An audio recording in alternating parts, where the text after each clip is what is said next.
Sûrement vu le titre de la vidéo et t'as cru que j'allais te donner la morning routine parfaite que tu cherches depuis des mois et des mois en scrollant sur YouTube. Mais la vérité, c'est que on est tous différents et on peut pas avoir la même, on peut pas appliquer une morning routine qui nous appartient pas exactement dans nos vies. La vérité, c'est que cette morning routine parfaite que tu cherches sur YouTube, tu l'as sûrement vu chez quelqu'un que tu admires, qui a le corps que tu veux, la taille que tu veux, les compétences que tu veux, et qui le fait sans problème. Mais comme je l'ai déjà dit, on est tous différents. Et qui te dit que cette morning routine, ça va marcher pour toi? C'est pas parce que ça va marcher pour cette personne-là que ça va marcher pour toi aussi. Pour moi, une morning routine, elle doit te correspondre à 100%, elle doit être personnelle à toi. Et de plus, c'est ta morning routine qui va installer le reste de ton mood, de ton comportement pendant le reste de ta journée. Donc si tu as une bonne morning routine dans laquelle tu restes consistant et ben à la fin tu te sens joyeux, tu te sens heureux. Par exemple, moi, pendant ces 2 mois de vacances, chaque matin j'allais courir non, chaque lundi et jeudi j'allais courir à 6 heures et pendant 1 heure. Je me réveillais à 6 heures pour aller courir dehors pendant 1 heure et à la fin, quand j'arrêtais de courir, voilà, je me sentais accompli, je me sentais bien.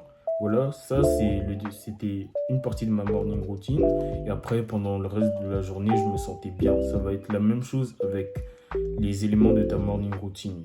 Ça va déterminer le reste de ton mood pendant toute la journée. Donc si tu as une bonne morning routine le matin, le reste de la journée, tu vas bien te sentir. Personnellement, je pense qu'une morning routine, ça doit avoir trois parties. Donc la première partie pour moi, c'est le sport. Tu dois absolument faire quelque chose qui va te faire bouger. Je t'ai déjà donné l'exemple avec moi, qui va courir, qui me réveille tous les lundis et jeudis à 6 heures.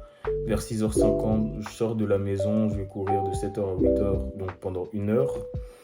Et voilà, tu dois absolument faire quelque chose qui va te faire des efforts, qui va te faire transpirer même. Et c'est même pas obligé que tu ailles courir, ça peut être, tu peux même faire quelques pompes, quelques abdos, bref, quelque chose qui te fait faire des efforts. La deuxième partie, ça va être le travail. Par travail, je veux dire que tu dois trouver une activité qui va te faire sentir productif, qui va te faire sentir que tu es productif.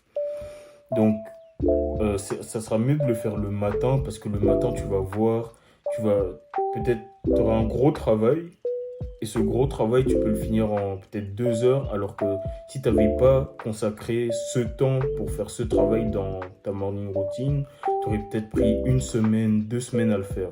Et donc, tu peux terminer des travaux massifs en seulement quelques heures si tu es vraiment concentré et tu es vraiment productif dans ce que tu fais. Cette activité, elle doit te faire ressentir que tu es productif et que tu avances sur tes objectifs. La troisième partie, ça va être très simple, c'est le sommeil.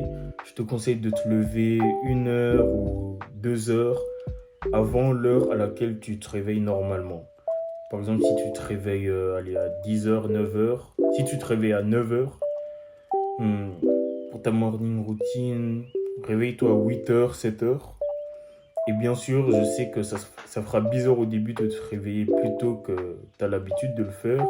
Alors au début, je te conseille, je sais pas, va prendre une douche froide, tu verras, ça va te réveiller directement. Ou bien verse un peu d'eau froide sur ton visage et voilà, ça va te réveiller.